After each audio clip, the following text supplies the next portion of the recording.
आज बुधवार का पावन दिन है जो माँ लक्ष्मी और गणेश जी की आराधना के लिए सबसे शुभ माना जाता है। बुधवार को बुद्ध देव का दिन कहा जाता है, जो बुद्धि और वाणी के देवता है। इस दिन माँ लक्ष्मी की विशेष कृपा बनी रहती है और जो भी सच्चे मन से व्रत रखता है उसके घर में धन धान्य की कभी कमी नहीं होती। आज हम आपको एक ऐसी अद्भुत और प्रेरणादायक कहानी सुनाने जा रहे हैं जिसे सुनने मात्र से आपके जीवन में धन की वर्षा होगी, सुख समृद्धि का आगमन होगा और घर में कभी भी दरिद्रता का प्रवेश नहीं होगा।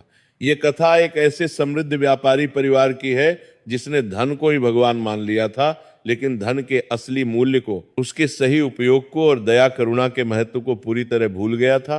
धन के अहंकार में डूबकर उन्होंने मानवता को ताक पर रख दिया था। फिर कैसे माँ लक्ष्मी की कृपा और बुधवार के पवित्र व्रत ने उनके जीवन को पूरी तरह बदल दिया, कैसे उन्हें अपनी गलतियों का एहसास हुआ और कैसे वे फिर से माँ लक्ष्मी की शरण में आए। ये कथा हमें सिखाती है कि धन अपने आप में कुछ नहीं है, असली धन तो दया करुणा और परोपकार है। तो चलिए आइए पूरे भक्ति भाव के साथ मन में पवित्रता लाकर माँ लक्ष्मी और भगवान गणेश का ध्यान करते हुए इस पावन और शिक्षाप्रद कथा को शुरू करते हैं। बहुत पुराने समय की बात है। भारतवर्ष में गंगा के पवित्र किनारे बसे एक अत्यंत समृद्ध और भव्य नगर में मोहनदास नाम का एक बड़ा व्यापारी रहता था। वह नगर अपनी व्यापारिक गतिविधियों, सांस्कृतिक विरासत और धार्मिक परंपराओं के लिए पूरे प्रदेश में प्रसिद्ध था। गंगा के घाट पर रोज सुबह शाम आरती होती थी और हजारों श्रद्धालु स्नान करने आते थे। नगर की गलियां चौड़ी और साफ थी। बाजार में हर प्रकार का सामान मिलता था। दूर दूर से व्यापारी यहाँ आते थे और अपना माल खरीदते बेचते थे।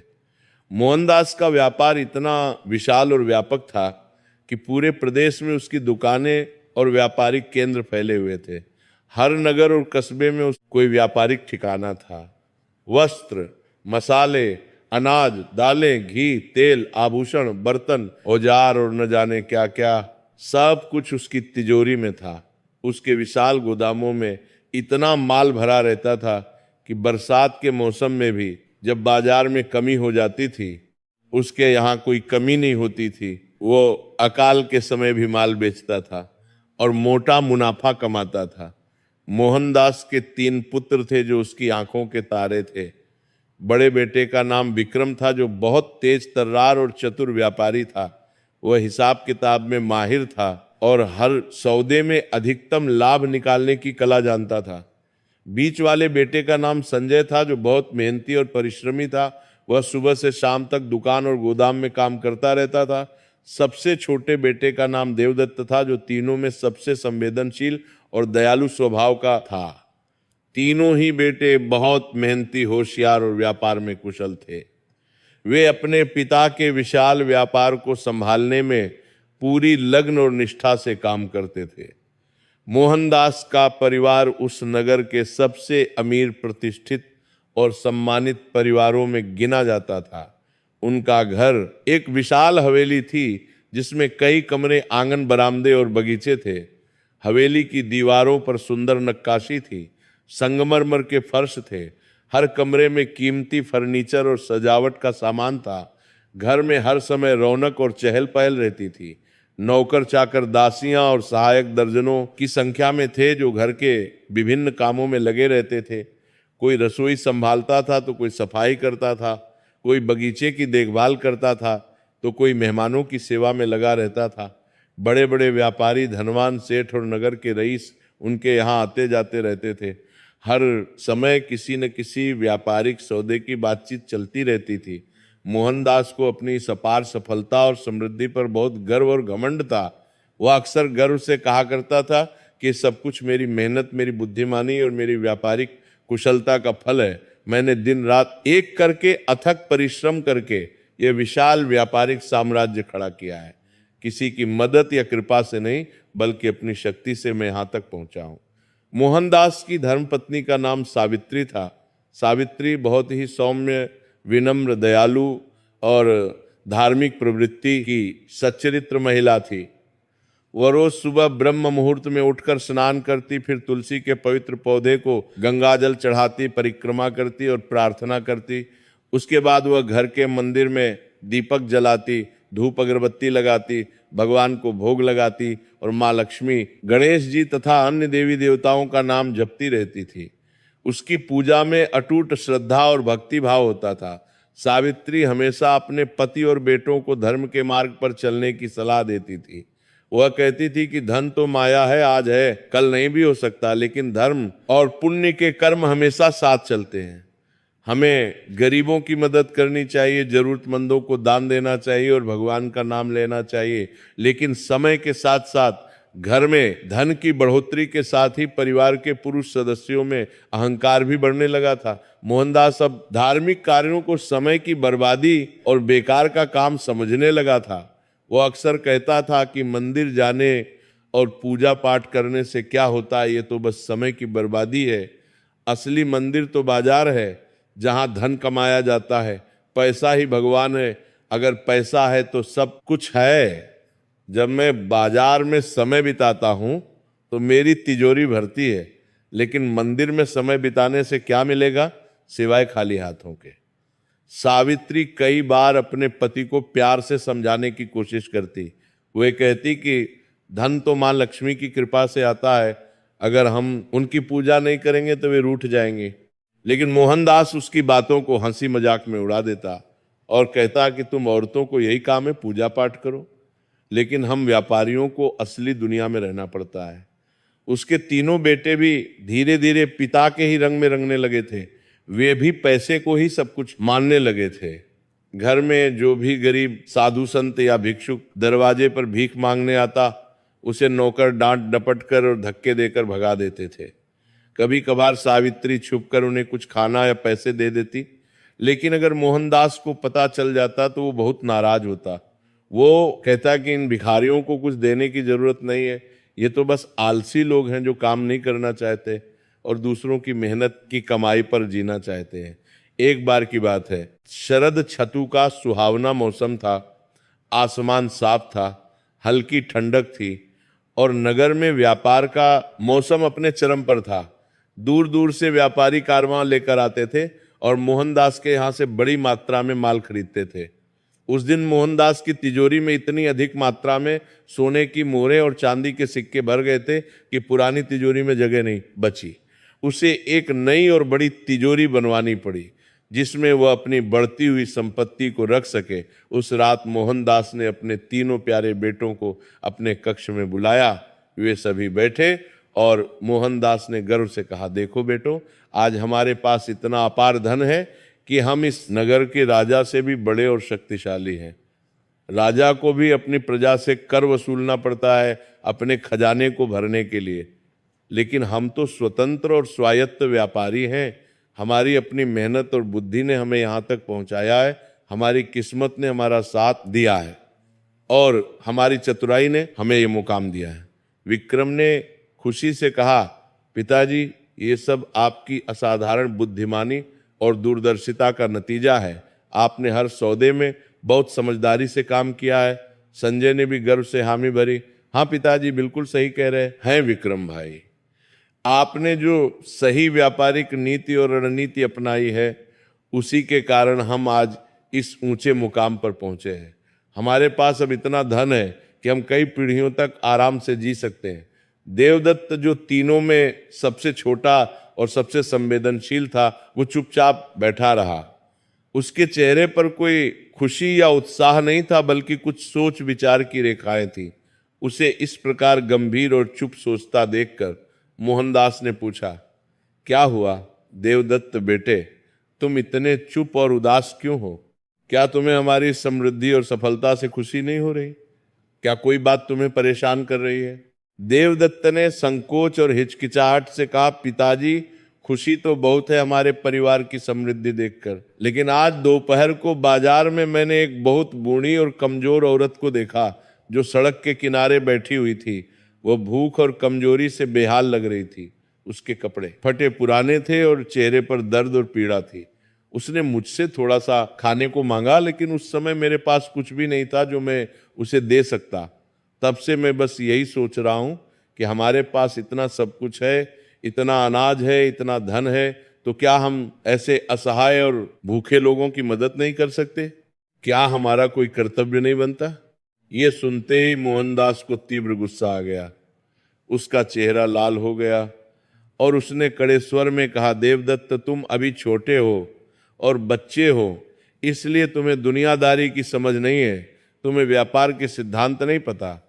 अगर हम हर आने वाले भिखारी को खाना पैसा देने लगे तो हमारा सारा धन बहुत जल्दी खत्म हो जाएगा। ये लोग तो बस आलसी हैं, काम नहीं करना चाहते। भगवान ने हमें ये धन इसलिए दिया है कि हम इसे बढ़ाएं, इसे और फैलाएं, ना कि यूं ही बांट दें। तुम ये बेकार की भावुकता और कमजोरी छोड़ो और व्यापार पर अपना पूरा ध्यान केंद्रित करो। देवदत्त का सिर शर्म और निराशा से झुक गया। वह अपने पिता से कोई बहस नहीं कर सका और कुछ नहीं बोला, लेकिन उसके कोमल मन में ये बात एक कांटे की तरह चुभती रही। उसे लगा कि शायद पिताजी सही कह रहे हैं, लेकिन फिर भी उसका दिल उस बूढ़ी औरत के लिए दुखी था। समय बीतता गया, मोहनदास का व्यापार और भी अधिक फल फूल रहा था। हर दिन नए नए सौदे हो रहे थे और उसकी संपत्ति बढ़ती जा रही थी, लेकिन उसका व्यवहार गरीबों, जरूरतमंदों और असहाय लोगों के प्रति दिन प्रतिदिन और भी अधिक कठोर और निर्दयी होता जा रहा था। उसके मन में दया, करुणा और संवेदना की भावना लगभग खत्म हो गई थी। एक बार की बात है, उस वर्ष बहुत अच्छी बारिश हुई थी और पूरे प्रदेश में फसल बहुत अच्छी हुई। किसान खुश थे और अपना अनाज बेचने के लिए नगर के बाजार में आ रहे थे। अनाज की कीमतें कम होने लगीं क्योंकि बाजार में बहुत अधिक मात्रा में अनाज आ गया था। मोहनदास ने अपनी चतुर व्यापारिक बुद्धि से सोचा कि ये मेरे लिए बहुत अच्छा अवसर है। अगर मैं अभी जब कीमतें कम हैं तब सस्ते में बहुत सारा अनाज खरीद लूं, तो बाद में जब बाजार में कमी होगी तब मैं उसे बहुत महंगे दामों पर बेच सकूंगा और मोटा मुनाफा कमा सकूंगा। उसने तुरंत योजना बनाई और अपने तीनों बेटों को आदेश दिया कि जितना हो सके उतना अनाज खरीदो। चावल, गेहूं, दाल, हर चीज की खरीदारी करो। उसने अपने विशाल गोदामों में इतनी बड़ी मात्रा में अनाज भर लिया कि नगर के बाजार में धीरे धीरे अनाज की कमी होने लगी। जो गरीब मजदूर और छोटे व्यापारी रोज कमाकर रोज खाते थे, उन्हें अब महंगे दामों पर अनाज खरीदना पड़ रहा था। कई परिवारों को भूखे पेट सोना पड़ रहा था, लेकिन मोहनदास को इस सबसे कोई फर्क नहीं पड़ता था। कोई पछतावा नहीं होता था। उल्टा वो खुश था कि उसकी योजना सफल हो रही है। वो कहता था, यह तो व्यापार की सामान्य नीति है, मांग और आपूर्ति का खेल है। जो समझदार है वही आगे बढ़ता है। एक दिन की बात है, बुधवार का पवित्र दिन था। सावित्री सुबह से ही पूरे घर की साफ सफाई में व्यस्त थी। उसने हर कमरे को झाड़ू पोछा लगाया, घर के आंगन में पानी छिड़का, फिर उसने स्नान किया और साफ सुंदर साड़ी पहनी। उसने घर के मंदिर में दीपक जलाया था, धूप अगरबत्ती लगाई थी और भगवान को भोग लगाने की पूरी तैयारी कर रही थी। उसने अपने पति मोहनदास से विनम्रता से कहा, आज बुधवार का शुभ दिन है, चलिए आज हम दोनों साथ में मंदिर चलते हैं और माँ लक्ष्मी और गणेश जी का आशीर्वाद लेते हैं। बहुत दिन हो गए आपने मंदिर नहीं गए। मोहनदास ने बिना देखे हाथ झटकते हुए चिढ़कर कहा, मुझे इन सब फालतू के धार्मिक चक्करों में मत उलझाओ सावित्री। आज बाजार में बहुत महत्वपूर्ण काम है, एक बड़ा सौदा होने वाला है जिससे मुझे बहुत मुनाफा होगा। तुम चाहो तो अकेले जाओ, लेकिन मुझे मत रोको। तुम औरतों का काम है ये सब पूजा पाठ। सावित्री का मन बहुत दुखी हो गया। उसकी आंखों में आंसू आ गए, लेकिन वो कुछ नहीं बोली। उसने मन ही मन भगवान से प्रार्थना की और अकेले ही मंदिर की ओर चल पड़ी। मंदिर में उसने बहुत श्रद्धा और भक्ति भाव से माँ लक्ष्मी और गणेश जी की विधिवत पूजा की। फूल चढ़ाए, धूप अगरबत्ती जलाई, भोग लगाया और मन ही मन गहरी प्रार्थना की, हे माँ लक्ष्मी, आप धन और समृद्धि की देवी हैं। मेरे परिवार पर अपनी कृपा बनाए रखना, हमें सद्बुद्धि प्रदान करना, ताकि हम अपने धन का सही और उचित इस्तेमाल कर सकें। मेरे पति और बेटों को समझ दो कि धन से बढ़कर धर्म है। मंदिर से लौटते समय जब सावित्री बाहर निकली तो उसने देखा कि मंदिर के बाहर सीढ़ियों पर कई गरीब, असहाय और भूखे लोग बैठे हुए हैं। कुछ बूढ़े थे, कुछ बीमार थे, कुछ विधवा औरतें थीं जो भिक्षा मांग रही थी। उनकी दयनीय स्थिति देखकर सावित्री का मन करुणा और दया से भर आया। उसकी आंखों में आंसू आ गए। उसने अपने साथ लाई हुई कुछ मिठाई, फल और पैसे उन सभी जरूरतमंद लोगों में बांट दिए। एक बहुत बुजुर्ग साधु जिसकी लंबी सफेद दाढ़ी थी ने सावित्री को आशीर्वाद देते हुए कहा, हे माता, तुम्हारे जैसी दयावान और सच्ची महिलाओं के कारण ही इस संसार में अभी भी धर्म और मानवता जीवित है। भगवान सदा तुम्हारे परिवार पर कृपा बनाए रखें। तुम्हारा यह पुण्य कर्म कभी व्यर्थ नहीं जाएगा। सावित्री ने हाथ जोड़कर सभी को विनम्रता से प्रणाम किया और भारी मन से घर लौट आई। लेकिन जब वो घर पहुंची तो देखा कि मोहनदास बहुत तेज गुस्से में था। उसका चेहरा लाल था और वह इधर उधर टहल रहा था। सावित्री ने चिंतित होकर पूछा, क्या हुआ? सब ठीक तो है? कोई परेशानी है क्या? मोहनदास ने बहुत चिढ़ते और गुस्से में कहा, ठीक क्या होगा? आज सुबह से ही एक पागल सा बूढ़ा साधु मेरी मुख्य दुकान के सामने बैठा हुआ है और भीख मांग रहा है। वह वहीं जमकर बैठ गया है। उसकी वजह से मेरे ग्राहक दुकान के अंदर आने से हिचकिचा रहे हैं। उन्हें लग रहा है कि दुकान के सामने भिखारी बैठा है तो शायद ये जगह अच्छी नहीं है। मैंने अपने नौकरों को कई बार कहा है कि उस बूढ़े को वहां से हटा दो, भगा दो, लेकिन वो जाता ही नहीं, बार बार वापस आ जाता है। सावित्री ने धीरे से और प्यार से कहा, अरे तो इसमें क्या बुराई है?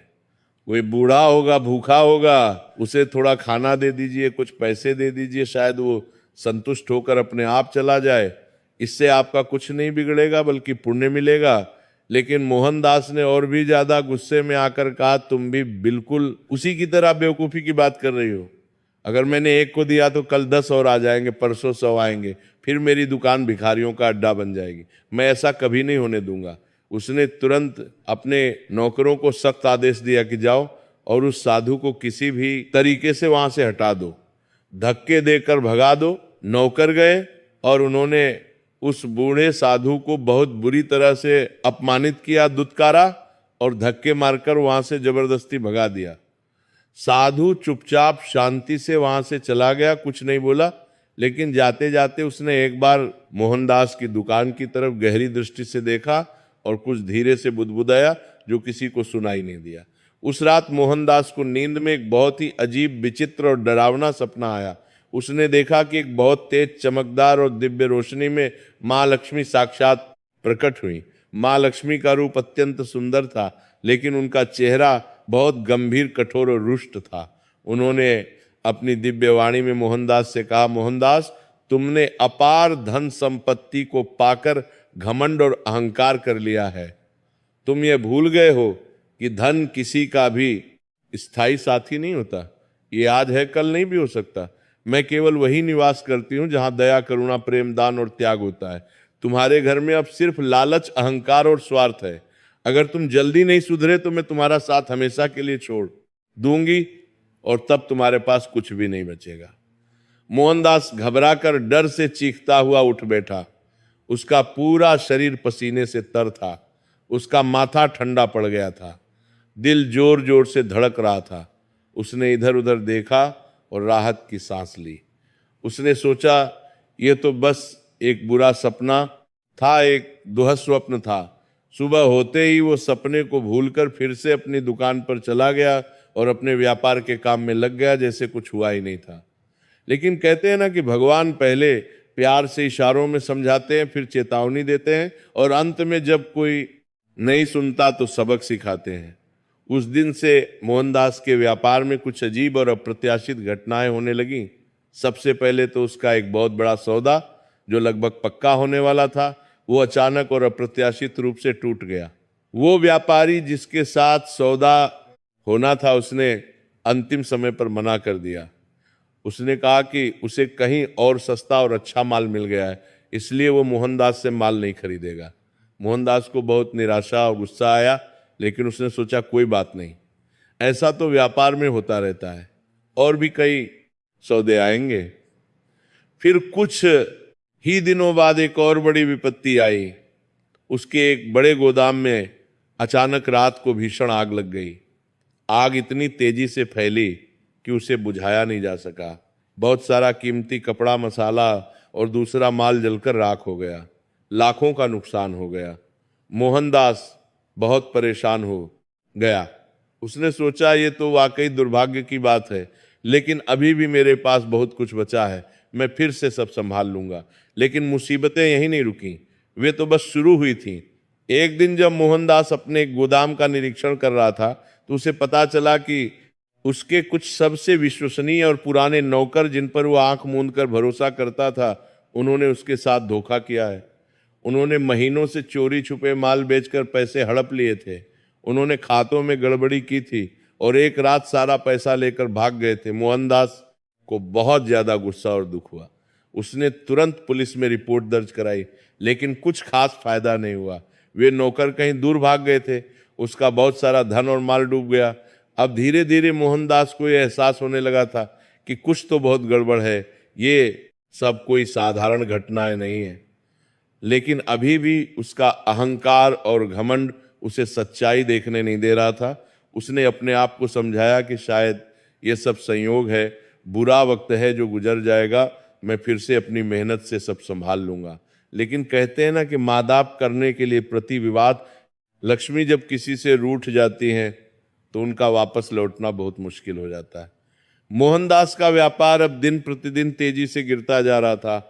जो ग्राहक पहले भीड़ लगाकर उसके यहाँ आते थे और बड़े बड़े सौदे करते थे, अब वे सभी दूसरे व्यापारियों के पास जाने लगे थे। कोई न कोई बहाना बनाकर वे मोहनदास से माल नहीं खरीदते थे। जो देनदार उसे हजारों रुपये देने वाले थे, वे टाल मटोल करने लगे। कोई कहता कि अभी पैसे नहीं है, कुछ दिन रुको। कोई कहता कि व्यापार में नुकसान हो गया है, इसलिए अभी नहीं दे सकता।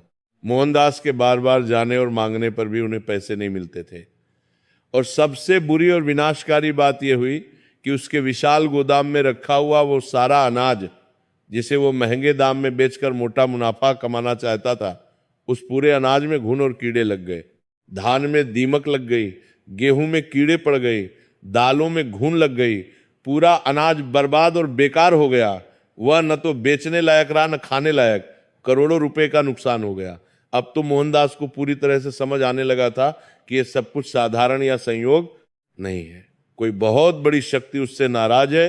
उसे अपनी पत्नी सावित्री का वह दिन याद आया जब उसने बुधवार को मंदिर चलने को कहा था और वो मना करके बाजार चला गया था।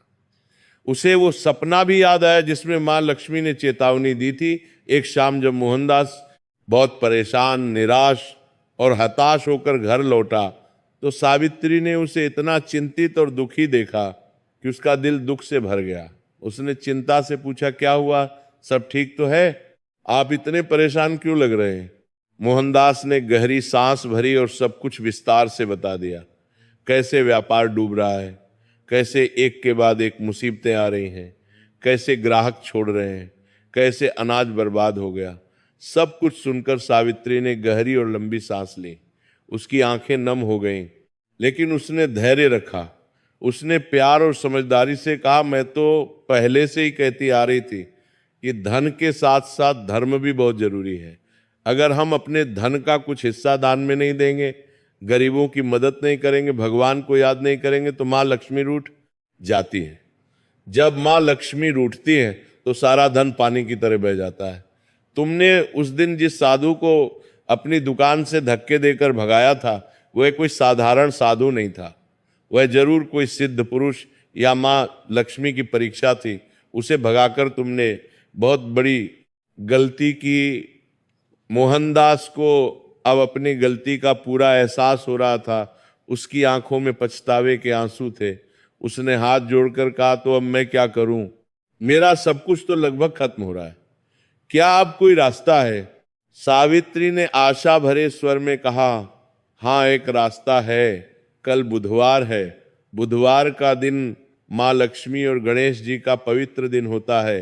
कल से तुम भी मेरे साथ पूरी श्रद्धा से व्रत रखो, पूजा करो और सच्चे मन से माफी मांगो। माँ लक्ष्मी बहुत दयालु हैं।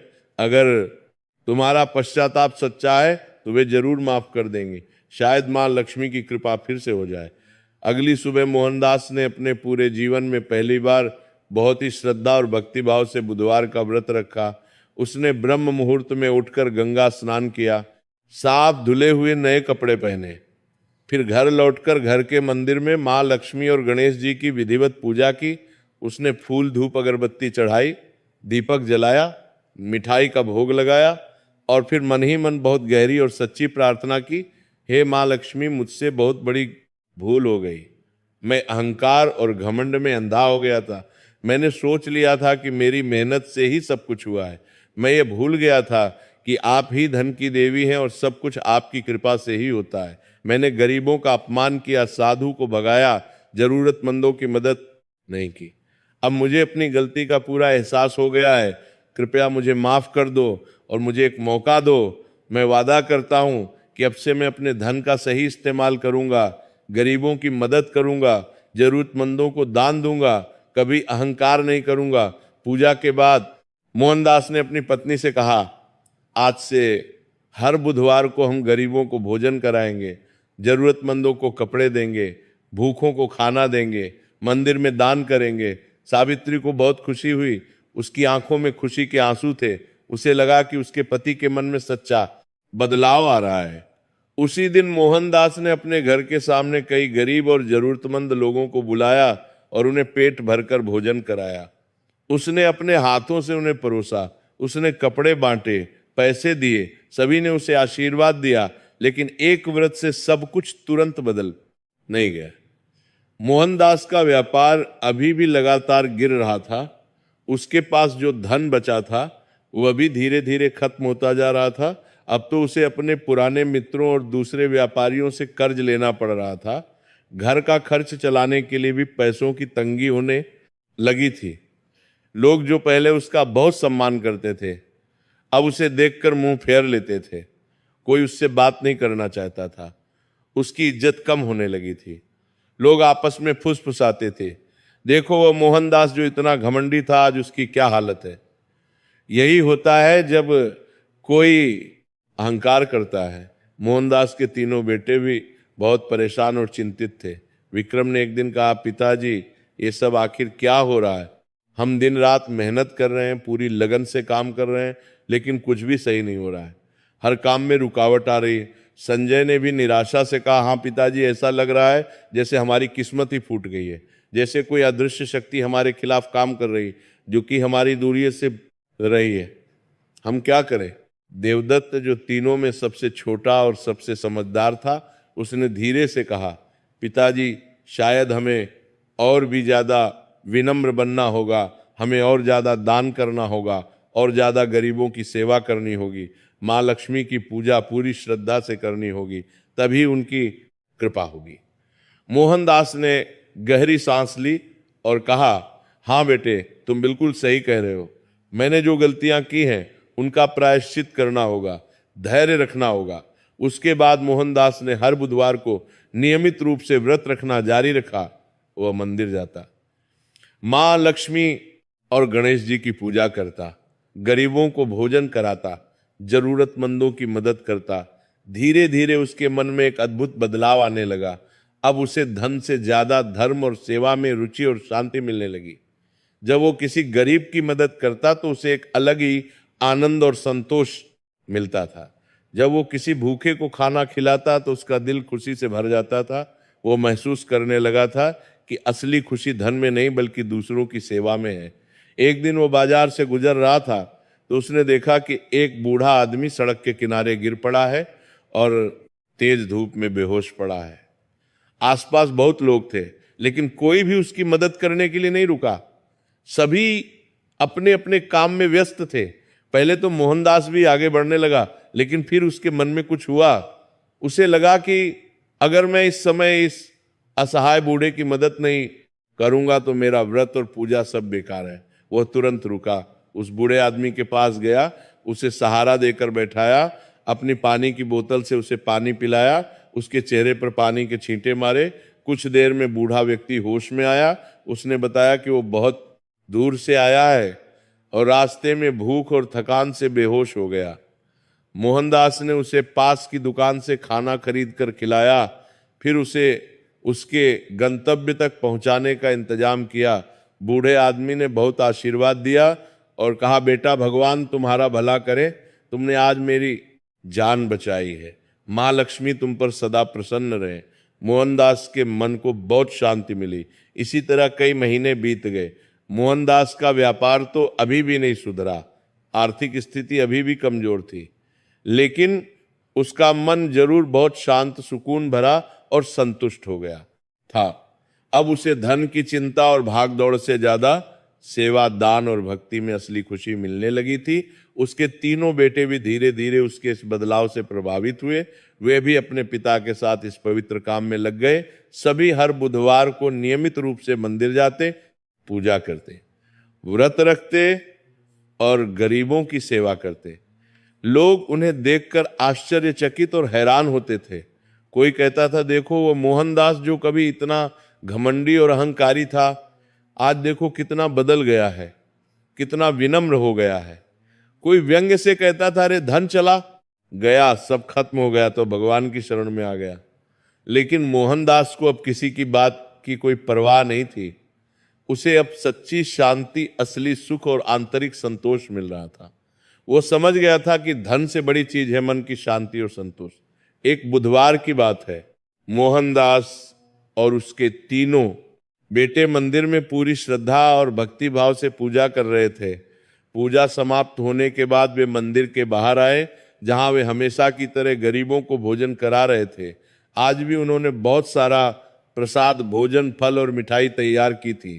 तभी वहां एक बहुत ही बूढ़ा, जर्जर और कमजोर साधु आया। उसके कपड़े बहुत फटे पुराने और मैले थे। उसकी लंबी सफेद दाढ़ी थी। वह लाठी के सहारे धीरे धीरे चल रहा था। वह बहुत कमजोर और भूखा लग रहा था। मोहनदास ने जैसे ही उस साधु को देखा, उसने उसे ध्यान से देखा और तुरंत पहचान लिया। उसका दिल जोर से धड़कने लगा। ये वही साधु था जिसे उसने महीनों पहले अपनी दुकान से बहुत बुरी तरह धक्के देकर अपमानित करके भगाया था। वही साधु जिसकी वजह से शायद मां लक्ष्मी रूठ गई थी। मोहनदास का दिल धक से रह गया। उसकी आंखों में आंसू आ गए। उसे अपनी उस भयानक गलती की याद आ गई। वह तुरंत साधु के पास दौड़ कर गया। बिना कुछ सोचे समझे उसके पैरों में गिर गया, उसके चरण स्पर्श किए और रोते हुए विनम्रता से माफी मांगी। मोहनदास ने कहा, हे महाराज, मुझसे बहुत बड़ी भूल हो गई थी। मैं उस समय अहंकार और अज्ञानता में अंधा हो गया था। मैंने आपका बहुत अपमान किया, आपको धक्के देकर भगाया। मैं बहुत शर्मिंदा हूँ। कृपया आप मोहज्ञानी को माफ कर दीजिए। मैं आपके चरणों में हूँ। उसके तीनों बेटे भी पिता के साथ साधु के चरणों में झुक गए और माफी मांगी। साधु ने बहुत ही दयालु और करुणामय मुस्कुराहट के साथ कहा, उठो बेटा उठो, मैं तो तुम्हें पहले ही माफ कर चुका था। मैं तो बस तुम्हारी परीक्षा लेने आया था। माँ लक्ष्मी ये देखना चाहती थी कि क्या तुम सच में बदल गए हो या नहीं, क्या तुम्हारा पश्चाताप सच्चा है या दिखावा, क्या तुम्हारी सेवा भावना असली है या बनावटी। आज तुमने साबित कर दिया है कि तुम्हारा बदलाव पूरी तरह सच्चा और वास्तविक है। माँ लक्ष्मी अब तुम पर बहुत प्रसन्न है। मोहनदास की आंखों से खुशी और कृतज्ञता के आंसू बहने लगे। उसने कांपते स्वर में कहा, महाराज, लेकिन मेरा व्यापार तो पूरी तरह बर्बाद हो गया है। मेरा सब कुछ खत्म हो गया है। अब तो मेरे पास कुछ भी नहीं बचा है।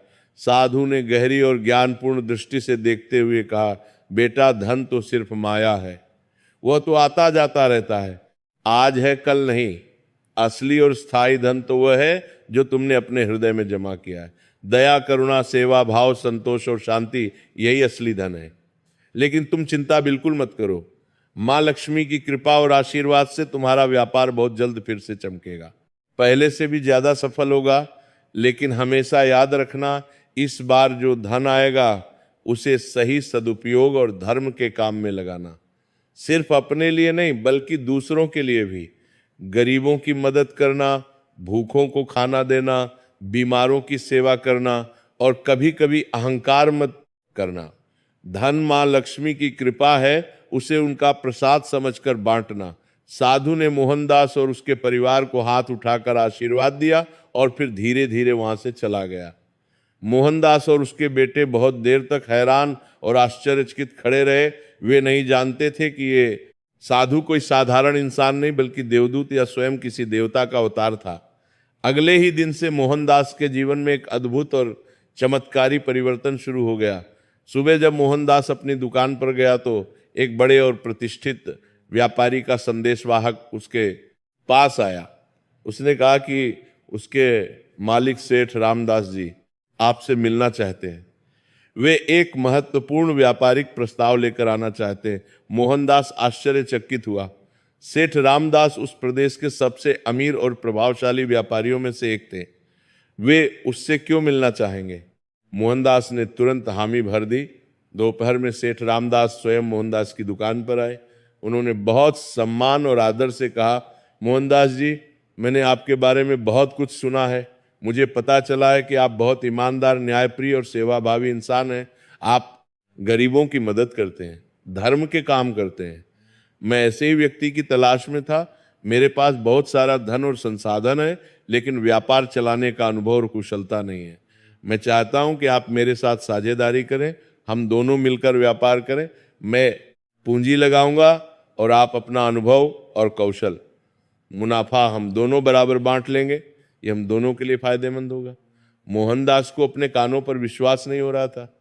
ये तो बिल्कुल अप्रत्याशित और चमत्कारिक था। उसने मन ही मन मां लक्ष्मी को धन्यवाद दिया। उसने विनम्रता से सेठ रामदास का प्रस्ताव स्वीकार कर लिया।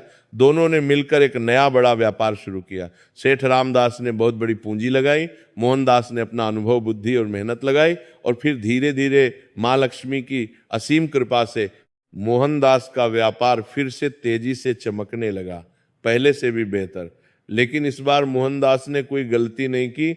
उसने साधु की सीख को हमेशा याद रखा। उसने अपने मुनाफे और आय का एक बड़ा और महत्वपूर्ण हिस्सा गरीबों की सेवा, धर्म के काम और समाज सेवा में लगाया। उसने एक बड़ी धर्मशाला बनवाई जहां गरीब यात्री, तीर्थयात्री और जरूरतमंद लोग मुफ्त में ठहर सकते थे। उसमें साफ कमरे, बिस्तर और सभी सुविधाएं थीं।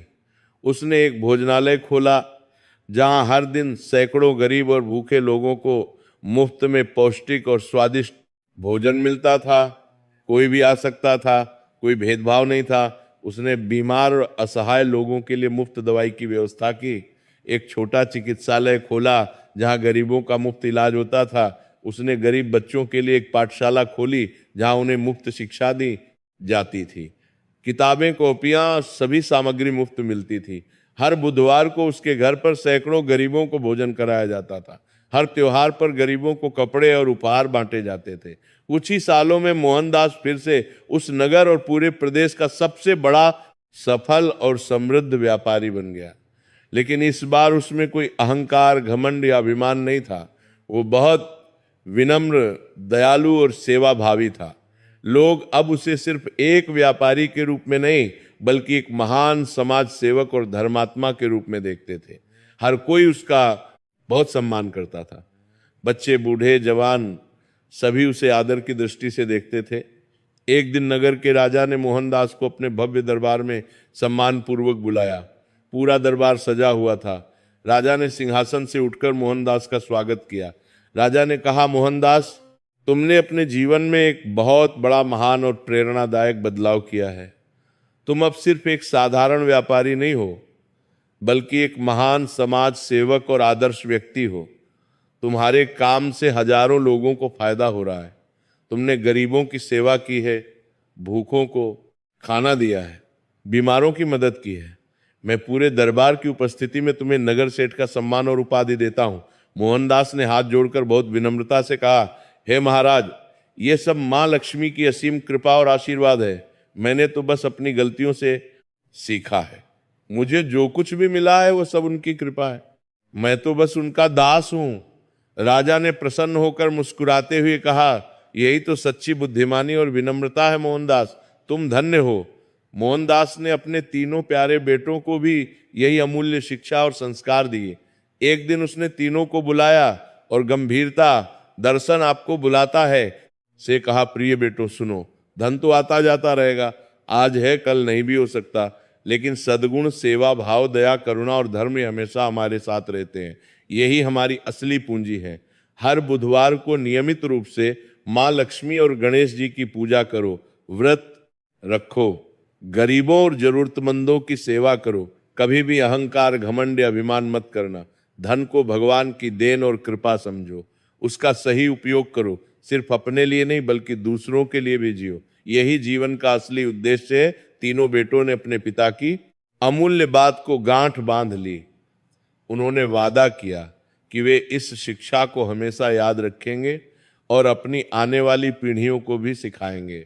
वे भी नियमित रूप से बुधवार का व्रत रखने लगे, मंदिर जाते, पूजा करते और गरीबों की सेवा करते।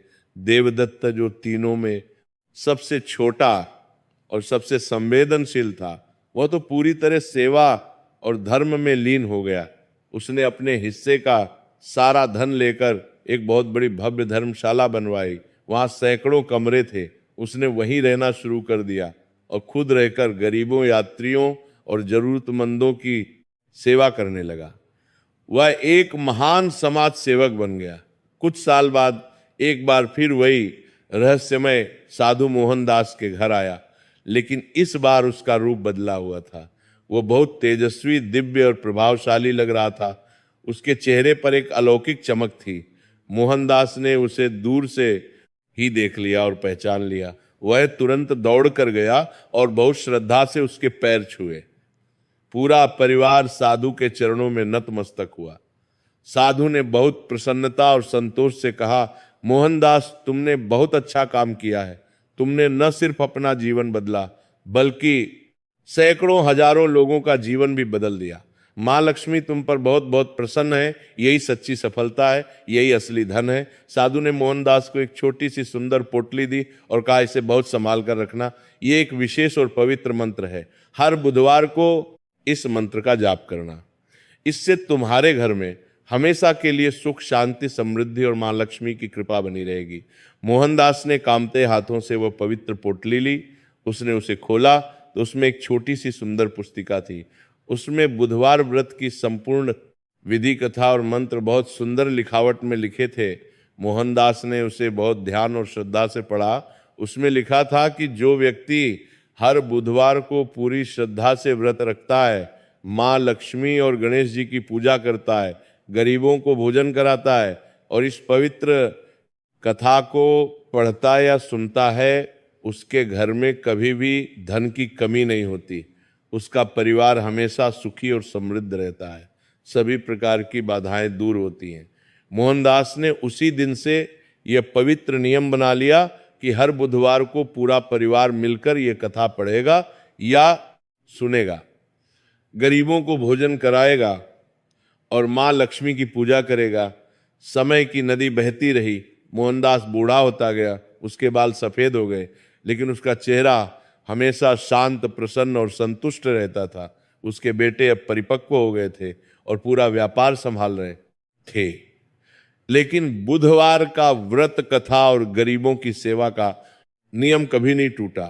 बारिश हो या धूप, सर्दी हो या गर्मी, हर बुधवार को यह पवित्र परंपरा निभाई जाती थी। मोहनदास के पोते पोतियां भी इसी पवित्र और महान परंपरा में पले बढ़े। उन्होंने भी अपने दादाजी और पिता से सेवा, दान और धर्म का महत्व सीखा।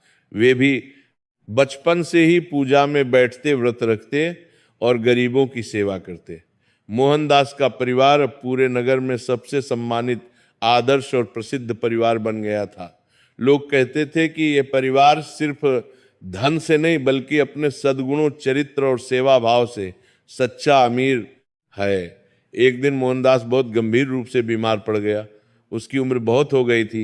वैद्य और डॉक्टरों ने कहा कि अब बहुत दिन नहीं बचे, उनका समय पूरा हो रहा है।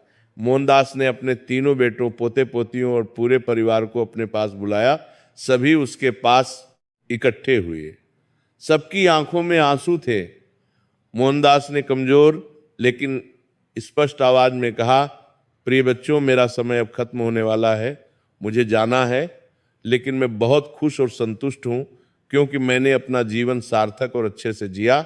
मैंने अपनी गलतियों से सीखा और उन्हें सुधारा। मैं तुम सबको बस एक ही अंतिम बात कहना चाहता हूं, हमेशा याद रखना कि धन अपने आप में कुछ भी नहीं है। असली धन तो दया, करुणा, प्रेम, सेवा भाव और संतोष है। माँ लक्ष्मी केवल वही निवास करती हैं जहां पवित्रता, विनम्रता और त्याग होता है। बुधवार के व्रत को कभी मत भूलना, यह हमारे परिवार की पवित्र परंपरा है। इसी से हमारी समृद्धि, सुख और शांति है। गरीबों की सेवा करते रहना, यही जीवन का असली उद्देश्य है। मोहनदास के बेटों ने रोते हुए हाथ जोड़कर वादा किया कि वे पिता की इस अमूल्य शिक्षा को हमेशा याद रखेंगे और अगली पीढ़ियों को भी सिखाएंगे। कुछ दिनों बाद मोहनदास ने शांति से अंतिम सांस ली, लेकिन उसकी विरासत, उसकी शिक्षाएं और उसके आदर्श उसके बच्चों और पोतों में हमेशा के लिए जीवित रहे। आज भी उस नगर में मोहनदास के परिवार की बहुत इज्जत और सम्मान है। लोग आदर से कहते हैं कि यह वह महान परिवार है जिसने धन की असली कीमत और मूल्य समझा, जिसने माँ लक्ष्मी को सच्चे दिल से पूजा। इसलिए माँ लक्ष्मी की कृपा हमेशा उन पर बनी रही और आने वाली पीढ़ियों पर भी बनी रहेगी। इस पवित्र और शिक्षाप्रद कहानी से हमें बहुत महत्वपूर्ण शिक्षाएं मिलती हैं। पहली और सबसे महत्वपूर्ण बात यह है कि धन अगर अहंकार, घमंड और स्वार्थ के साथ आए तो वह दुख, कष्ट और पतन लाता है। लेकिन अगर धन विनम्रता, दान और सेवा भाव के साथ आए तो वह सुख, शांति और समृद्धि लाता है। दूसरी शिक्षा यह है कि बुधवार का व्रत रखने से और माँ लक्ष्मी की सच्ची श्रद्धा से पूजा करने से घर में सुख, समृद्धि और धन की वर्षा होती है। सभी प्रकार की आर्थिक समस्याएं दूर होती हैं। तीसरी और सबसे जरूरी शिक्षा यह है कि गरीबों की सेवा करना, भूखों को खाना देना, बीमारों की मदद करना और अपने धन को सही और धर्म के काम में लगाना बहुत आवश्यक है। जो व्यक्ति ये समझ जाता है और अमल करता है वह कभी दुखी नहीं होता। माँ लक्ष्मी उस पर सदा प्रसन्न रहती हैं। बुधवार व्रत की विधि बहुत सरल और सहज है, जिसे कोई भी व्यक्ति आसानी से कर सकता है। सुबह जल्दी ब्रह्म मुहूर्त में उठें, स्नान करें, अगर संभव हो तो गंगा जल से स्नान करें, साफ और अच्छे कपड़े पहने। हरे रंग के कपड़े पहनना विशेष शुभ माना जाता है, क्योंकि हरा रंग बुध ग्रह का रंग है घर की अच्छी तरह। सफाई करें, कोने कोने की धूल साफ करें, पानी छिड़कें, मंदिर में दीपक जलाएं, धूप अगरबत्ती लगाएं, माँ लक्ष्मी और गणेश जी की मूर्ति या तस्वीर के सामने बैठें, गणेश जी को दूर्वा यानी धूप घास चढ़ाएं, मोदक या लड्डू का भोग लगाएं, माँ लक्ष्मी को फूल पर्ती का आबी कहाब खाएंगे, धूप अगरबत्ती और मिठाई चढ़ाएं। कमल का फूल विशेष शुभ होता है। फिर माँ लक्ष्मी और गणेश जी के मंत्रों का जाप करें। माँ लक्ष्मी का मंत्र है ओम श्री ह्रीं श्री कमले कमलालये प्रसीद प्रसीद, ओम श्री ह्रीं श्री महालक्ष्मी नमः। गणेश जी का मंत्र है ओम गम गणपतये नमः। इन मंत्रों का 108 बार जाप करें, फिर आरती करें। इस पवित्र कथा को पढ़ें या सुनें। अगर संभव हो तो गरीबों को भोजन कराएं या कुछ दान करें। हरी मूंग की दाल दान करना विशेष शुभ माना जाता है। शाम को फिर से दीपक जलाएं और आरती करें, फिर व्रत खोलें। पहले भगवान को भोग लगाएं, फिर प्रसाद ग्रहण करें। इस व्रत को करते समय मन में किसी के प्रति बुरा भाव नहीं रखें।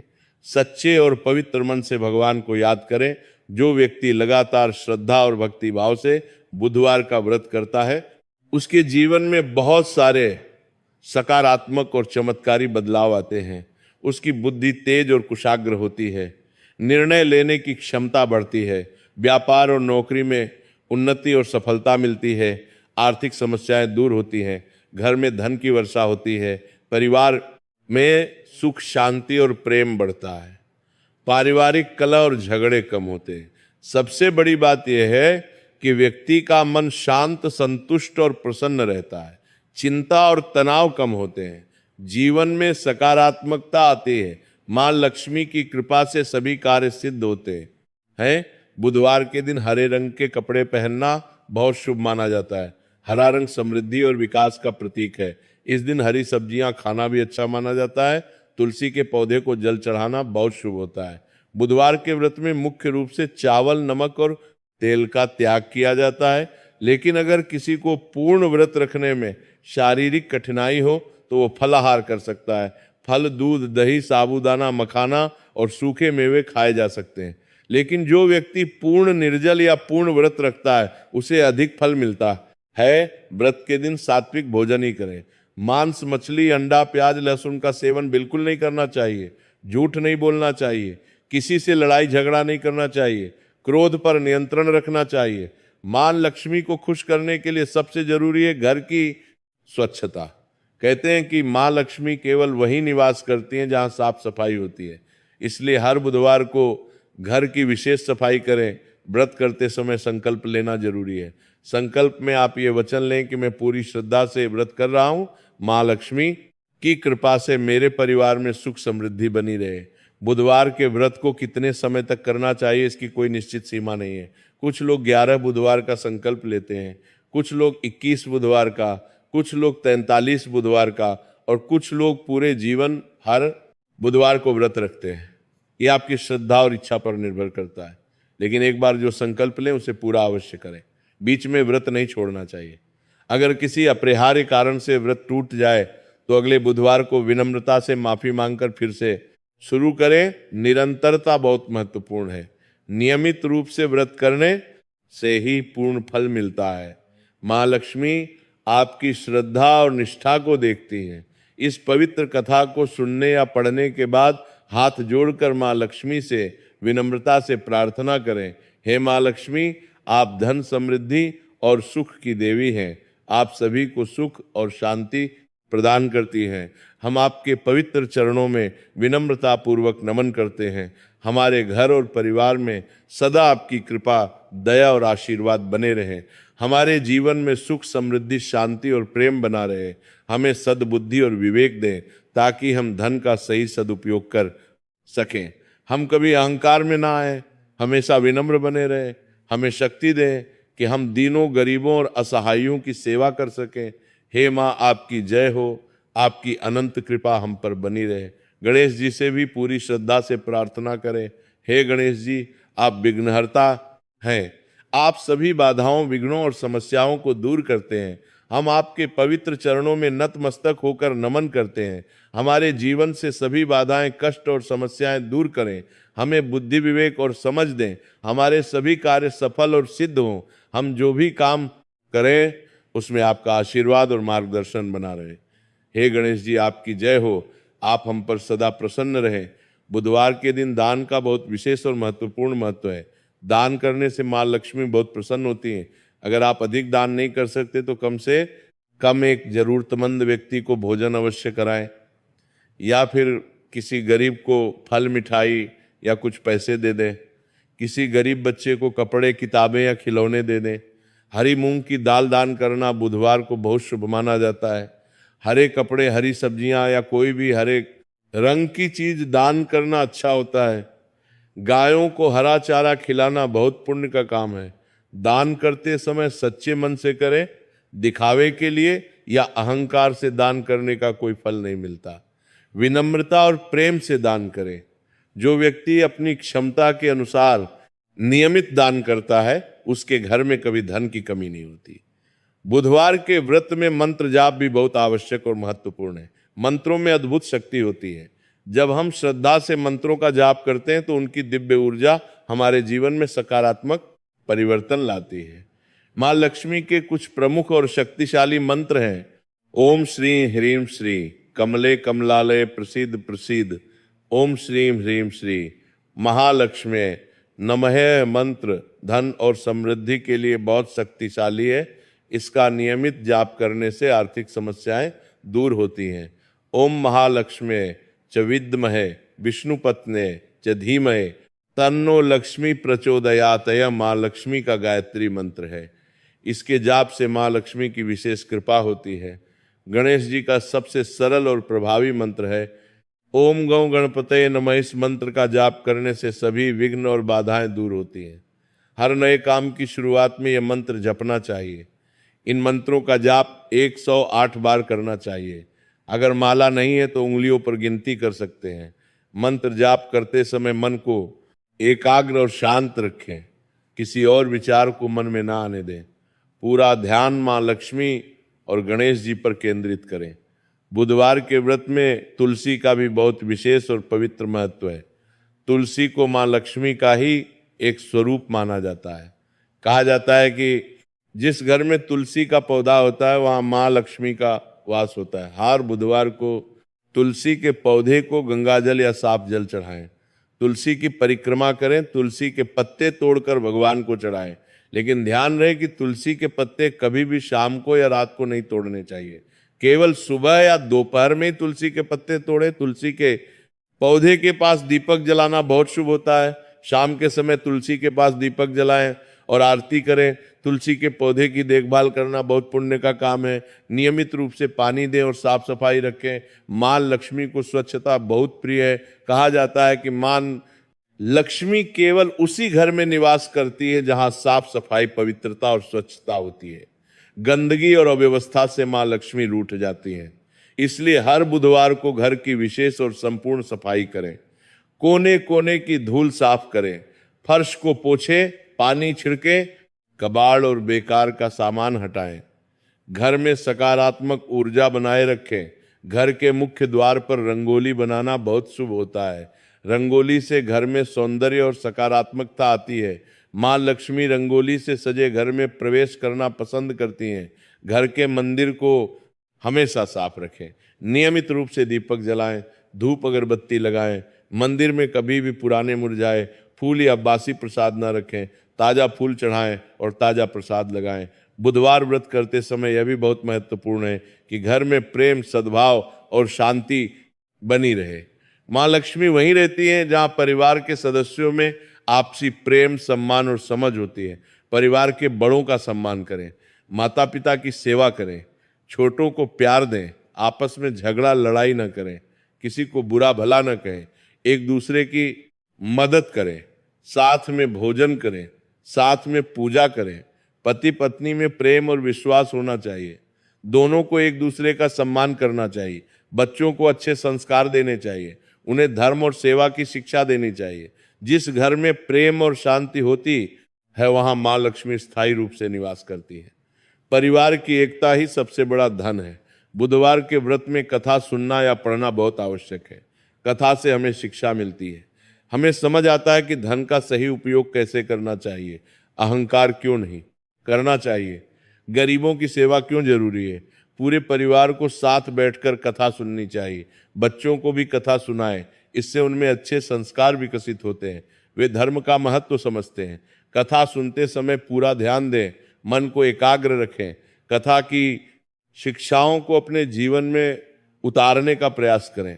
केवल कथा सुनना ही काफी नहीं है, उसे जीवन में लागू करना भी जरूरी है। व्रत के समय आरती करना बहुत शुभ और आवश्यक होता है। माँ लक्ष्मी और गणेश जी की आरती करें। आरती करते समय घंटी बजाएं, शंख बजाएं, पूरे भक्ति भाव से आरती करें। माँ लक्ष्मी की आरती है, ओम जय लक्ष्मी माता, मैया जय लक्ष्मी माता, तुमको निस्दिन सेवत हरि विष्णु विधाता ने है। आरती सुबह और शाम दोनों समय करें। आरती के बाद सभी को प्रसाद बांटें। भजन और कीर्तन भी करें। माँ लक्ष्मी के भजन गाएं, इससे घर में सकारात्मक ऊर्जा आती है। मन्ना को मन्ने की कुलानी, जन्ना को मन्ने की प्रसाद बांटेंगे, इससे घर में सकारात्मक ऊर्जा आती है, प्रसन्न होता है, भक्ति भाव बढ़ता है। व्रत खोलते समय भी उचित विधि का पालन करना चाहिए। शाम को आरती के बाद सबसे पहले भगवान को भोग लगाएं, फल मिठाई और सात्विक भोजन का भोग लगाएं। फिर उस प्रसाद को परिवार के सभी सदस्यों में बांटें। सबसे पहले घर के बड़ों को प्रसाद दें, फिर बच्चों को दें। अगर घर में कोई पालतू जानवर है तो उसे भी प्रसाद दें। गाय को प्रसाद खिलाना विशेष शुभ है। सभी को प्रसाद देने के बाद खुद प्रसाद ग्रहण करें, फिर भोजन करें। व्रत के दिन सात्विक और सादा भोजन ही करें। अधिक मसालेदार या तला हुआ भोजन ना करें। भोजन करते समय भगवान को याद करें। भोजन को भगवान का प्रसाद समझकर ग्रहण करें। कभी भी भोजन बर्बाद ना करें। जितना खा सकें उतना ही थाली में लें। व्रत करते समय कुछ महत्वपूर्ण नियमों का पालन करना आवश्यक है। करे पातन जन्ने को। व्रत के दिन सत्य बोलें, झूठ बिल्कुल ना बोलें। किसी से लड़ाई झगड़ा ना करें। क्रोध पर पूरा नियंत्रण रखें। किसी की निंदा या बुराई ना करें। किसी को गाली या अपशब्द ना कहें। मन में किसी के प्रति द्वेष या ईर्ष्या ना रखें। सभी के साथ प्रेम और विनम्रता से पेश आए। किसी जीव को दुख या पीड़ा ना पहुंचाएं। हिंसा बिल्कुल ना करें। जानवरों के साथ भी प्रेम से पेश आए। चींटी तक को ना मारें। अगर गलती से कोई नियम टूट जाए तो तुरंत भगवान से माफी मांगे, पछताएं और आगे से सावधान रहने का संकल्प लें। भगवान बहुत दयालु हैं, सच्चे पश्चाताप को स्वीकार करते हैं। व्रत करते समय मन में हमेशा सकारात्मक विचार रखें, नकारात्मकता को दूर भगाएं। मन में ये दृढ़ विश्वास रखें कि माँ लक्ष्मी की कृपा से सब कुछ ठीक हो जाएगा, सभी समस्याएं दूर होंगी। कभी भी निराश या हताश ना हो, धैर्य रखें, भगवान पर पूरा और अटूट भरोसा रखें। अगर तुरंत परिणाम नहीं दिखे तो भी व्रत करते रहें। माँ लक्ष्मी सही समय पर अपनी कृपा अवश्य बरसाती है। विश्वास और श्रद्धा सबसे महत्वपूर्ण है। जो व्यक्ति पूर्ण विश्वास से व्रत करता है उसकी हर मनोकामना पूर्ण होती है। संदेह ना करें, दृढ़ विश्वास रखें। बच्चों को भी व्रत में भाग लेने दें। उन्हें पूर्ण व्रत रखने की जरूरत नहीं है, लेकिन वे पूजा में बैठ सकते हैं। उन्हें कथा सुनाएं, उन्हें प्रसाद बांटने दें, उन्हें गरीबों की मदद करने दें। इससे बच्चों में धार्मिक संस्कार विकसित होते हैं। वे छोटी उम्र से ही धर्म का महत्व समझते हैं, दया, करुणा और सेवा भाव सीखते हैं। ये संस्कार उनके पूरे जीवन में काम आते हैं। बच्चों को भगवान की कहानियां सुनाएं, उन्हें अच्छे और बुरे में फर्क समझाएं। उन्हें सिखाएं कि धन से बड़ा चरित्र है, अमीरी से बड़ी ईमानदारी है। जब आप एक बार बुधवार का व्रत शुरू करें तो उसे नियमित रूप से करते रहें। निरंतरता बहुत महत्वपूर्ण है। एक दो व्रत करके छोड़ने से पूरा फल नहीं मिलता। कमता से कम 11 बुधवार का संकल्प लेकर शुरू करें। फिर अगर श्रद्धा हो तो 21 या 43 बुधवार तक जारी रखें। कई भक्त तो पूरे जीवन हर बुधवार व्रत रखते हैं। व्रत को बोझ ना समझे बल्कि एक सुखद अनुभव समझें।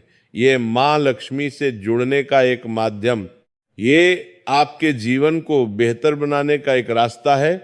पूर्ण समर्पण के साथ व्रत करें, मन, वचन और कर्म से भगवान के प्रति समर्पित रहें, तभी व्रत का पूर्ण और सच्चा फल मिलता है। इस प्रकार पूरी श्रद्धा, भक्ति और विधि से बुधवार के व्रत और कथा का समापन। अंत में हाथ जोड़कर ये प्रार्थना करें, एक प्रार्थना करें, हे माँ लक्ष्मी, आप धन, ऐश्वर्य, समृद्धि और सौभाग्य की देवी हैं। आप अष्टलक्ष्मी के रूप में हमें 8 प्रकार की समृद्धि प्रदान करती हैं। हम आपकी शरण में हैं, हम पर अपनी कृपा दृष्टि बनाए रखें। हे गणेश जी, आप प्रथम पूज्य देव हैं। आप सिद्धि और बुद्धि के दाता हैं।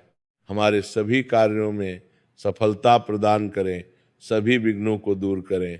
हे बुद्धदेव, आप बुद्धि और वाणी के देवता हैं। हमें तीव्र बुद्धि प्रदान करें, हमारी वाणी में मधुरता लाएं, हमारे व्यापार को सफल बनाएं। सभी देवी देवताओं को प्रणाम, सभी की जय हो। जय माँ लक्ष्मी, जय गणेश जी, जय बुद्धदेव। ओम शांति शांति शांति। इस प्रकार यह पवित्र बुधवार व्रत कथा संपन्न हुई। जिसने भी पूरी श्रद्धा से यह कथा सुनी या पढ़ी, उनके जीवन में माँ लक्ष्मी की कृपा अवश्य होगी। उनके घर में सुख, समृद्धि और शांति का वास होगा।